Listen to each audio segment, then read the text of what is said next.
What were the real gladiators of ancient Rome like? How did they live and die in arenas such as the famous Colosseum? Were there female gladiators? And why did gladiatorial fights finally disappear? Get comfy, because today on History Calling, we're going back in time to look at a story that combines slavery, violence, epic life or death battles, funeral rites, yes, you heard me correctly, and a long-dead civilization that still manages to enthrall us even now. Stay till the end, and I'll also tell you about the real Spartacus and his famous revolt.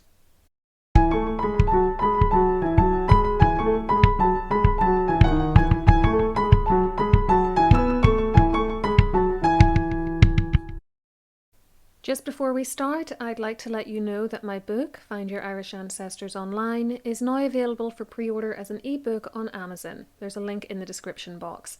It's a directory of hundreds of websites which provides certificates, transcripts, photographs and other information that can help you build out your Irish family tree and learn your family stories. The websites are graded on a simple star system to tell you which ones are the best, and the book will also share with you which ones are free, and a huge number are, plus provide tips on how best to use them. It's organised into 17 chapters and covers all the major genealogical topics like births, marriages and deaths, burials and headstones, census returns, wills, emigration records, military history, education and more. Okay, now let's learn about gladiators.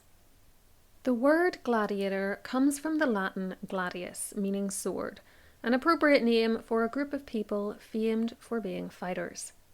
The origins of this group, however, like so much in the ancient world, are murky. Tradition has it, though, that having started with the Etruscans and perhaps been held in Campania too, gladiatorial shows arrived in Rome during its Republican period, which stretched from 509 to 27 BC. The first show on record occurred in about the middle of this range, in the year 264 BC, and it was held as part of the funeral of Decimus Junius Brutus, when his sons had 3 pairs of gladiators fight each other. Each show was known as a munus, or munera in the plural, the word means duty or gift, and they included free food and presents for the spectators, as well as plays and the gladiatorial displays. They could last for days, and as such they could be ruinously expensive, with more than one host going bankrupt as a result. A host, by the way, was known as an editor, but I'm going to continue to say host just for clarity so that we don't get confused with the English word editor. Despite the financial drawbacks, munera gradually spread throughout the Roman Empire, and so I'll be sharing some examples and pictures with you in this video which come from other areas of the world besides just Rome. As the story of Decimus Junius Brutus indicates, the munera were initially connected to Roman funerary rites as a way to commemorate the dead and soothe the spirits of the deceased by making a blood sacrifice to them. Both men and women could be honoured in this way, and the connection remained during the rest of the Republic. Some, including Roger Dunkel, whose book on gladiators was one of my sources for this video, details below, have argued against the interpretation of them purely as human sacrifices though, pointing out that not all gladiatorial contests ended in death. As time went on, the munera were increasingly associated with politics rather than just funerals. Their expense allowed the host to show off their wealth and curry favour, respect and of course votes from the common people and the other members of the aristocracy. So the gift was now more explicitly to the living people of the local area rather than just to the dead. They continued from the Republic into Rome's imperial period, when it was ruled by an emperor. Not wanting the aristocracy to get carried away, however, Emperor Augustus did take steps to limit the gladiatorial games, decreeing that there could only be 2 shows a year with 60 pairs of fighters. These rules didn't apply in the provinces, though. As time passed, the emperors increasingly took on the responsibility for hosting them, and games were even held for events like Emperor Vitellius's birthday in AD 69. The imperial period would last from 27 BC to AD 476, when the Western Empire ended, though the Eastern continued until the fall of Constantinople in 1453. By that stage, though, gladiatorial shows were a thing of the distant past, but I'll explain more about their demise later. The location of gladiator fights changed over the years. The first was in a cattle market. Later, they were held in the Roman Forum, then in arenas or amphitheatres of some sort, many of which still survive. The most famous is surely the Colosseum in Rome, which was inaugurated by Titus in AD 80 with 100 days of games, but we find similar buildings in locations all over the world. Others are long gone, having been built of wood, and some even collapsed in the ancient period and killed thousands at a time. During the reign of Tiberius, one such building came down and took with it between 20,000 and 50,000 spectators, depending on the source you read. Just like a modern theatre or concert hall, the seating arrangements inside could be used to indicate the perceived social standing of the viewers, with the more exclusive seats nearer to the action. All seats were free, however, because remember, these games were a duty or gift given to the people. Who were the fighters, or in many cases straight up victims, that these spectators came to see though, and how did they end up in the arenas? Gladiators came from a mix of backgrounds. Many were slaves or prisoners from one of Rome's numerous wars. Others were criminals condemned to die in the arena into which they were cast, and who were not really gladiators in the strictest sense, but rather a group known as the damnati. Some were Christian martyrs, doomed for refusing to renounce their faith, and again, more of a sacrifice than true gladiators, for they often weren't permitted any training or given anything with which to defend themselves. As time went on, gladiator ranks were increased by volunteers who sold themselves to the gladiatorial trainers known as the lanista and put themselves at their new master's mercy. Taken together, the people in the arenas therefore came from a wide range of ethnic, economic and social backgrounds, just as regular Roman slaves would have done too. For a Roman citizen to volunteer as a gladiator meant a huge step down the social ladder. Gladiators did not have the same rights as regular citizens, no matter what their background, and they were tarred with a moral and social stigma known as infamia. Think of the English word infamy and you're on the right track. This was also applied to actors and prostitutes and reduced a person's rights with regards to things like how they could be punished and whether they could stand for election. According to Calpurnius Flaccus, an author who lived during the 2nd century AD, there was, quote, no meaner condition among the people than that of the gladiator. Of course, those who had started as slaves wouldn't have had the rights of a Roman citizen anyway, but it shows what a citizen gave up if they volunteered to become a gladiator, and these people were likely motivated by poverty, the prospect of financial gains, and even fame and glamour if they survived and did well. A few were likely just attracted by the opportunity to fight and kill others. Some might have been former soldiers or freed slaves. Others were nobility who had run out of money or been cut off financially from their families. Suetonius even tells us that in 46 BC, Julius Caesar sponsored games in which a former senator of the Republic fought to his death. For free people, there was also the option to hire themselves out for just one show at a time, so they didn't have to make the kind of commitment that slaves, criminals, and prisoners of war were forced into. Such behaviour was still frowned upon at various points, though. Sometimes wealthy families would buy their gladiator members out of the contracts they'd made with their lanista, and in AD 19 a decree was passed by the Senate during the reign of Tiberius that stated that numerous types of people, all free and from the upper classes, were banned from participating. These laws were not always effectual, though. Caligula didn't respect them after he came to power in AD 37, for instance. Even women could fight, or sometimes simply die, in the arena. Some were the type of Christian sacrificial victim mentioned earlier, but others were not. The decree of AD 19, plus an earlier one of AD 11, had specifically sought to limit women as well as men from the upper classes from becoming gladiators, by first banning those under the ages of 20 and 25 respectively from taking part, then banning them altogether. These laws didn't last all that long though, for in AD 63, during the reign of the Emperor Nero, there were elite women in the arena. And elite men too, as the rules around who shouldn't compete broke down in some degree during this period. Sources differ on what the role of females was though. Dio Cassius suggests that they were present to act in plays, to fight as gladiators, or even to hunt animals. Tacitus said far less about their activities, but made clear his disapproval of the fact that some of them were Roman noblewomen, saying there were gladiatorial displays on a no less magnificent scale than before, but exceeding all precedent in the number of distinguished women and senators disgracing themselves in the arena. He seems to blame the aristocratic women and men for their own presence there, but Dio Cassius notes that not everyone involved was there willingly. There were women present again when the Colosseum was opened, for some of them were involved in the killing of the wild animals brought in for the inaugural games. On other occasions, they were dressed as mythical Amazons and had to fight each other, sometimes with swords. In around 200 AD, however, Emperor Septimius Severus banned their participation altogether.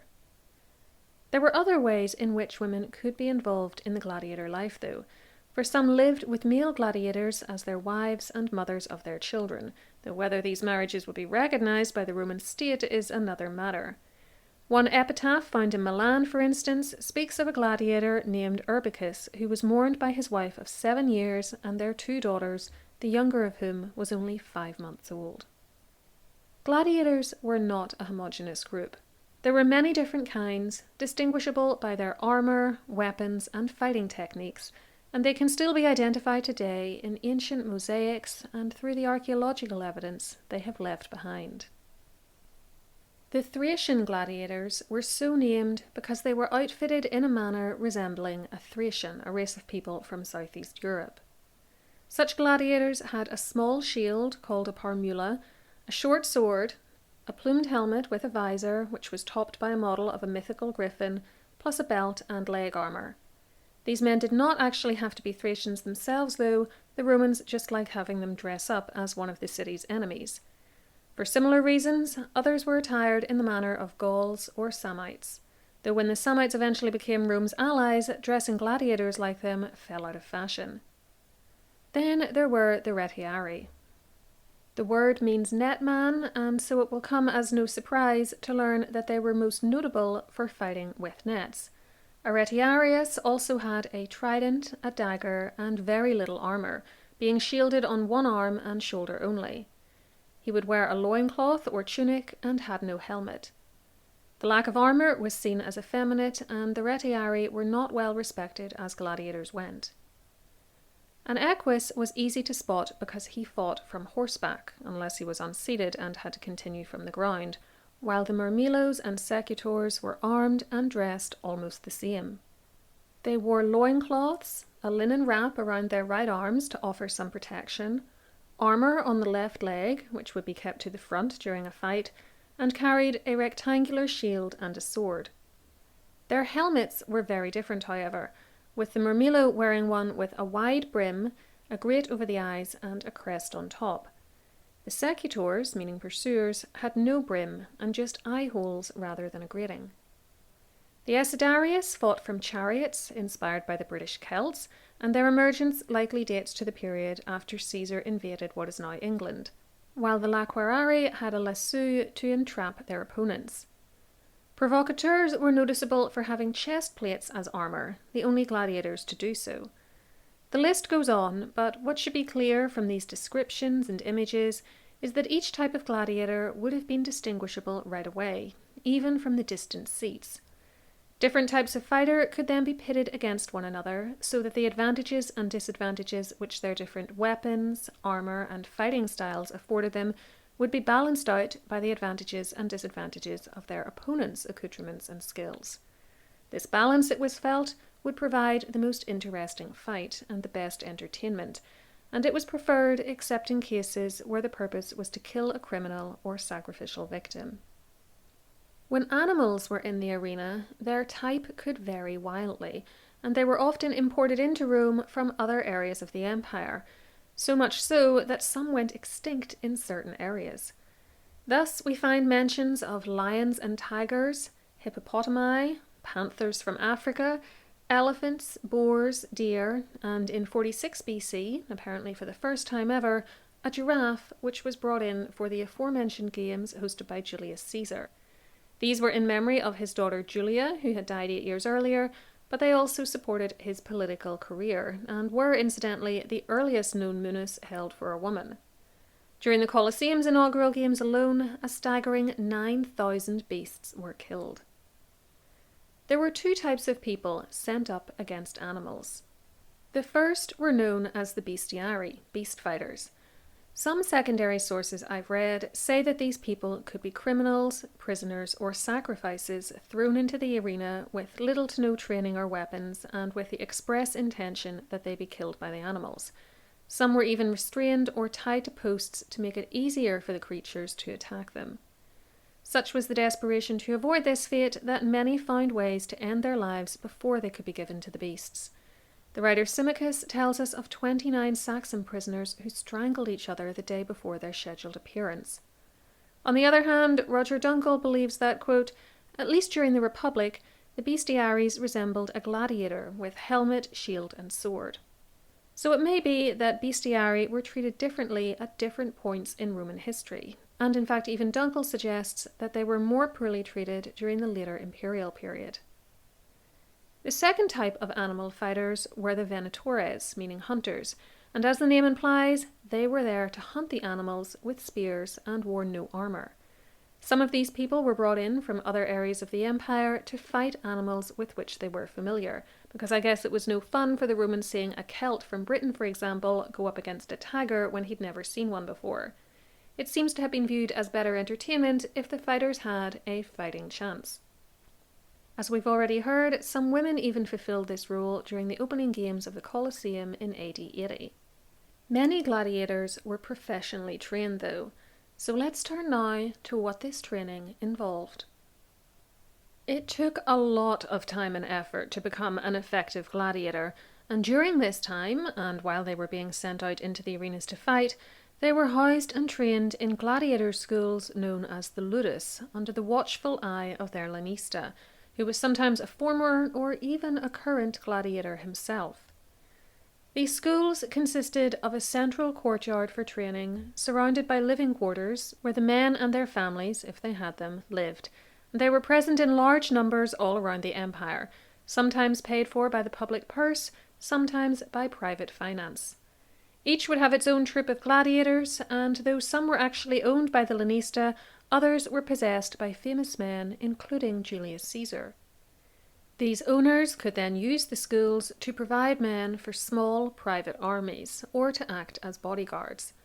Gladiators were highly trained and very well disciplined, not unlike soldiers, though due to their infamia they were not allowed to join the army in the Republican period, and only in emergencies in the imperial era. They were even fed better than soldiers to keep them strong and literally fighting fit, and were generally provided with the best that Roman medical care had to offer, though the barracks in which they were housed were typically very basic, with small cells, straw mattresses, and filthy conditions. Those who were felt to be at risk of fleeing could be kept in chains, but others were allowed to come and go freely. Training varied depending on which type of gladiator one was. No need to become an expert with a net if you weren't going to be a retiarius, for instance. One technique for those learning the sword and shield was to attack a wooden post called palace, pretending it was an opponent. As you became better and better, you would progress to training with other gladiators, first with dulled weapons, then the real thing. Gladiators were also ranked according to how proficient and well-trained they were, and this ranking system was named after the palace.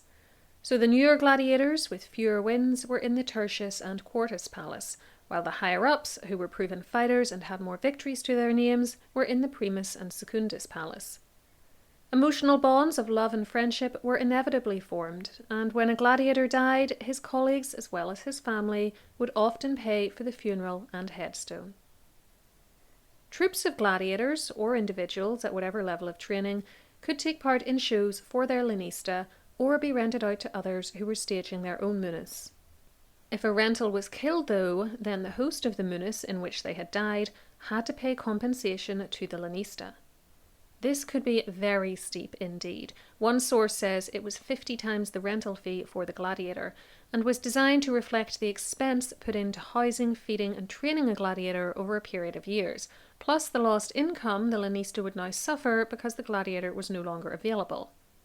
A host could therefore show off their wealth by allowing the gladiators in their munus to be slaughtered, as everyone knew that he would have to pay the compensation fee to the lanista.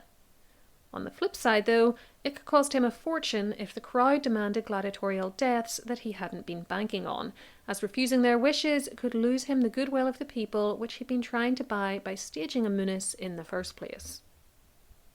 The games themselves were advertised in advance by painting their details on the sides of buildings and by the publication of pamphlets. They were then preceded the night before by a kind of last meal, known as the Cena Libera, given to the participants in public for more advertising, including those being sent to execution, and on the actual day of the munera, these men and women would publicly process to the arena. Until AD 61, the games would run continuously from early in the morning, but in that year, a lunch break was introduced when people could leave and come back. Some would stay in their seats though, and soon, for their further entertainment, it was decided to have execution victims killed during this period of time. Thus, the timetable of the munera from this point on was as follows. Beast hunts in the morning, these could include both bestiarii and venatores at the same time. Execution of criminals and Christians at about noon, then gladiator fights in the afternoon, which were preceded by a warm-up period for the combatants. Some of these fights were extraordinarily complex. Caesar's games of 46 BC included a staged infantry battle plus a mini sea battle. The latter was repeated in the first games in the Colosseum in AD 80 and was accomplished by flooding the arena and having the combatants fight on board ships. Dunkel points out, though, that professionally trained gladiators would not have been used for such events, quote, because their expertise would have been lost in the chaos of these battles, not to mention the tremendous expense due to the large numbers required. Instead, prisoners of war were preferred, and sea battles were sometimes held on lakes rather than in amphitheatres. It was at such a mock sea battle in AD 52, held in front of Emperor Claudius, that the phrase "Hail Emperor, we who are about to die salute you," which has since become so famous, was uttered by the fighters. Those men were damnati, though, brought to the pretend battle to die, though in fact a few did survive and were pardoned. Dunkel is at pains to point out that no matter what the movies tell you, gladiators in the arena didn't speak these words during the munera, and would never have gone into a fight, quote, with such a defeatist attitude. So executions of damnati, even if they involved fights between men or women, and there were lots of other methods of killing too that we're not going to get into here, were nearly always destined to end in the deaths of all involved, with just the occasional reprieve. However, regular gladiatorial shows weren't always to the death, especially given the expense to a host of killing a rented man. Each fight lasted about 10 to 15 minutes. Some were fought with blunted weapons to reduce the mortality rates, and one could often survive not just by killing one's opponent, but by fighting a good fight, then conceding at the end and requesting mercy, known as missio, from either a standing or not standing position, depending on your wounds. Mercy could then be granted by the host of the games, which in the imperial period was often the emperor, at least in Rome. He might be swayed by the screams of the crowd, and thus we have numerous images of gladiators looking up to the royal box seeking a thumbs up or thumbs down, though that gesture is anachronistic. As Dunkel explains, those spectators who wanted a man killed, quote, turned their thumbs upwards pressed against the closed fist in a gesture called the hostile thumb. A thumbs down sign would actually have indicated that they wanted the loser spared. As well as the hosts and the crowds, there were others who could influence the final decision too. Fights sometimes had a referee of sorts called a summa rudis, or chief stick, and he held the power of life and death over the gladiators, even those who were victorious. A 2nd or 3rd century marble epitaph for a gladiator found in northern Turkey, then part of the Roman Empire, reads, "Here I lie, victorious, Diodorus the wretched. After breaking my opponent Demetrius, I did not kill him immediately, but murderous fate and the cunning treachery of the summa rudis killed me." At a large munus, there would be about a dozen gladiatorial fights in the afternoon, with time in between to remove the dead bodies where necessary, and it has been estimated that the odds of survival for a gladiator in the 1st century AD were just over 80%, decreasing to less than 50% in the 2nd and 3rd centuries, as the desire of the crowds to see a death increased and the granting of missio decreased. Average age at death has been put in the early to late 20s. That said, the sources used for these statistics, which are the surviving epitaphs of some gladiators, provide only a very small sample size, so do take the stats with a grain of salt, and remember that better trained, more experienced gladiators will have lived longer, while newbies, who may have arrived with no military experience and been put out to fight very quickly, will have died much sooner. Obviously, some lived long enough to win or buy their freedom. Gladiators also didn't fight as often as you might think, perhaps taking part in only 2 or 3 munera a year, because hosting these events was very expensive, remember, and valuable fighters were a commodity not to be squandered, so they were more likely to be given missio and allowed to live to fight another day. When they did win, they were given palm branches, laurel crowns, and cash prizes, but most of the money went to their lanista masters. As the stigma of infamia and the worries over the nobility taking part in the games suggests, the place of gladiators in Roman society presents something of a conundrum. Officially, they were the lowest of the low. Criminals, slaves, foreign prisoners, or citizens who had debased themselves by selling themselves into this form of slavery, or even taking part as free men and women. Cicero called them either men of no moral worth or barbarians. In Rome, this was extremely important because it was such a hierarchical and militaristic society. It functioned on slavery, was well used to subjugating other peoples and lands, and didn't place the same value on human life that most of us do today. Gladiators were viewed as subhuman compared to Roman citizens, and watching them fight, even to the death, didn't evoke the widespread pity and horror that it would in civilized societies today, especially when they were dressed up as Rome's enemies. This is part of the reason that having citizens fight went so much against the grain for many. Sure, there were some who raised moral objections to the bloodshed, but clearly they weren't numerous enough or loud enough for the games to be stopped, though the Emperor Marcus Aurelius did decree that any which took place in front of him had to be fought with blunted weapons. You might be more likely to find someone complaining about the fact that the games were low-class entertainment for the rabble than to find them objecting to the treatment of the gladiators. Yet despite all that, the best and most successful fighters could still attain celebrity and respect for their fighting abilities, unflinching attitudes towards death, and even lust for their looks.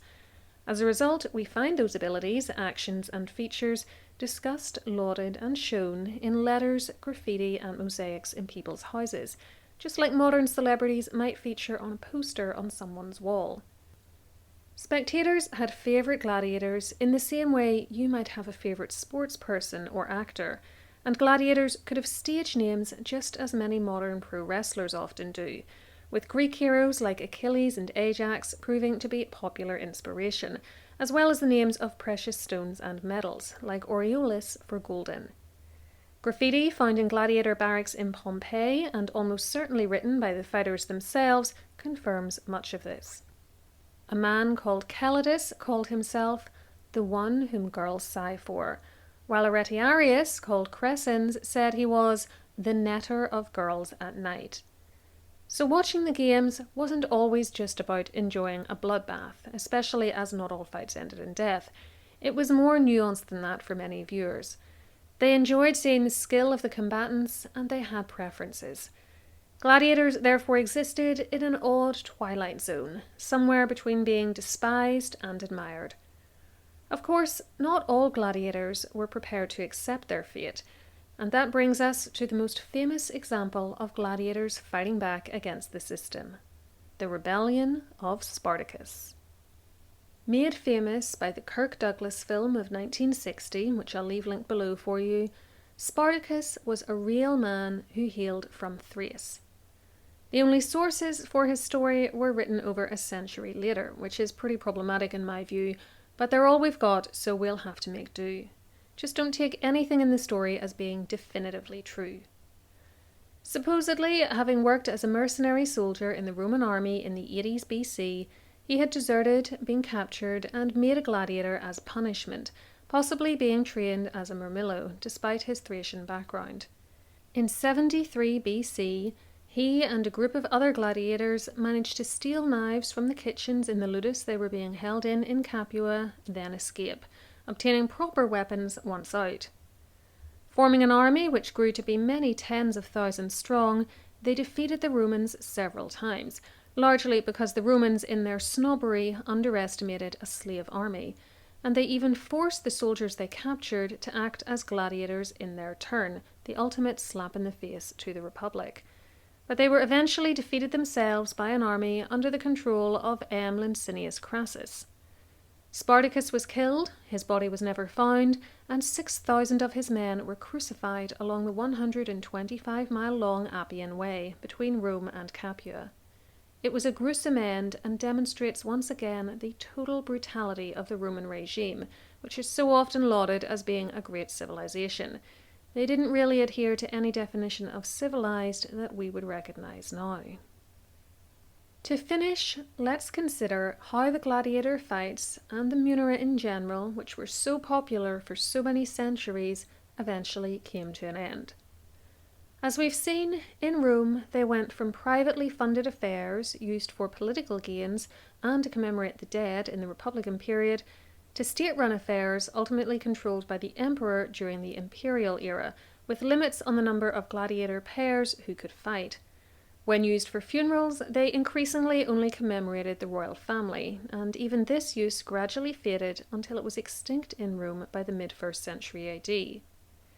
These combined considerations had the effect of reducing the number of munera held, though private shows could still be staged for political gain in the provinces, despite Nero's attempts to ban them. The munera which remained were still extremely grand, though.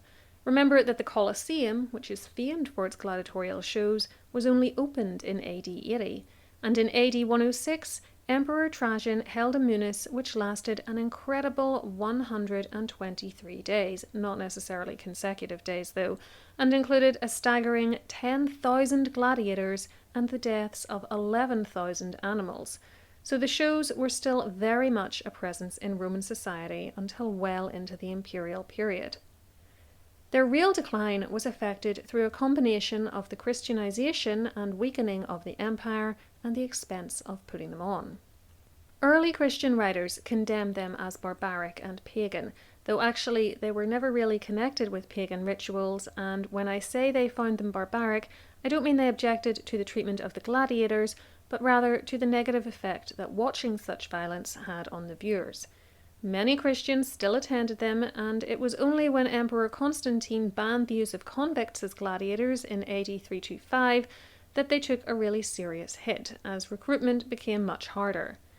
Still, they continued into the 5th century until financial considerations and the decline of the empire — Rome suffered a Germanic invasion in AD 410 and the Eastern Empire fell just 66 years later — made them harder and harder to stage, and they gradually petered out after a whopping 700 years. I hope you enjoyed hearing this brief history of the real Roman gladiators. Please remember to give the video a thumbs up, which thankfully means something different now compared to in ancient Rome, and subscribe to the channel with the notification bell switched on so you never miss an episode of History Calling. You can also become a channel member and get bonus perks like badges next to your name in comments and members-only community posts by clicking the join button beneath videos or on my homepage and following the on-screen instructions. I also have a Patreon page where even more bonus materials such as early access to ad-free videos and mini podcasts are available, and you can sign up to my free newsletter on my website historycallingofficial.com and get 2 complimentary downloads on how to recognise good history books and how to conduct interviews with family members in order to research your family tree. All the links you'll need are below for you, as are links to my Instagram page and Amazon storefront.